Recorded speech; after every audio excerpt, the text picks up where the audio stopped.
It's a nice looking ride. July 15th, or July of 2015, I got this Corvette done. Got the wheel covers off. Door panels aren't on yet, but boy, it sure looks good.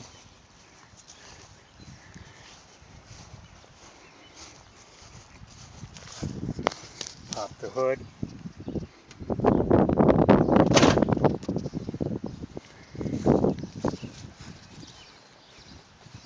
This car's come a long ways.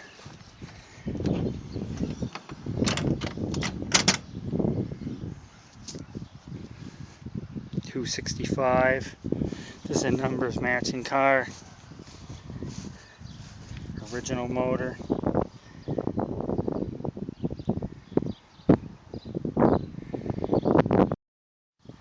They sure don't make them like this anymore.